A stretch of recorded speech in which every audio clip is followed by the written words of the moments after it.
এই ধর্মা গ্রামে বাড়ি করছিলাম 3 তলা, এ ধসে চলে যাচ্ছে, ফেটে বেরিয়ে যাচ্ছে। পাশে আরও 4-5টা বাড়ি সব ধসে চলে যাচ্ছে। আমার বাড়ি।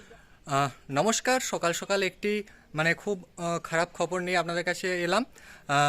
দাসপুর থানার ধর্মা গ্রামের গৌরহরি জানার 3 তলা বাড়ি আজ কীভাবে হেলে গেছে সেই দৃশ্যই আপনাদেরকে দেখাবো।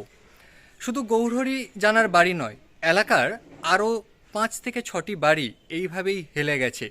কারণ জানা যাচ্ছে যে বিগত কয়েকদিনের বৃষ্টি, তার জন্যই কিন্তু যেহেতু বাড়ির পাশে একটি পুকুর রয়েছে, সেই জন্যই বাড়িগুলো ধসে গেছে।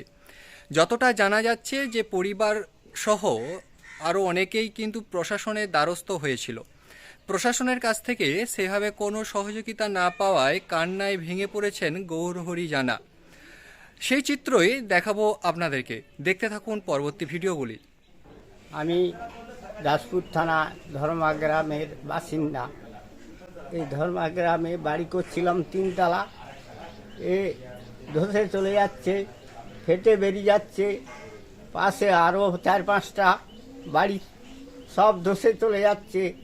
আমার বাড়িটা আর থাকবে না, আমি অন্য বাড়িতে গিয়ে এখন যে করে আছি।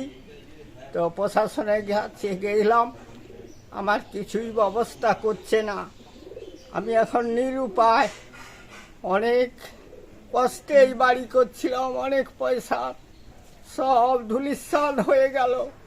বাড়ি আমার থাকবে না। আছি, আপনারা যদি কিছু ব্যবস্থা করতে পারেন তো বাঁচবো, না হয়ে গেল। আচ্ছা, এই যে বাড়ি যে ধসে গেল, কয়েকটি বাড়ি বলছেন, কিসের কারণটা কিসের? এই ধারে একটা পুকুর ছিল, তাতে এই বৃষ্টি ধসে চলে যাচ্ছে, সব মাটি ফাটি, ঘর বাড়ি সব টেনে নিচ্ছে ওই পুকুরে।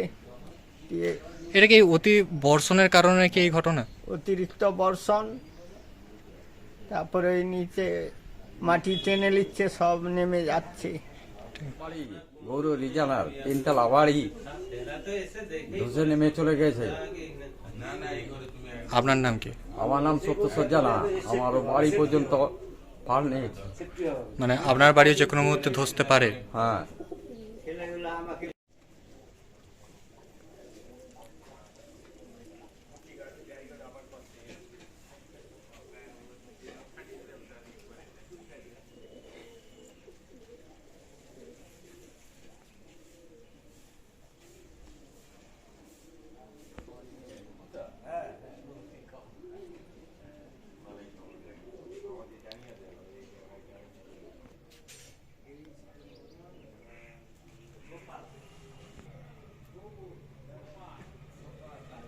দাসপুরে গিয়েছিলাম, তখন আমাদের এমএলএ ছিল, সে থাকায় কথা হলো।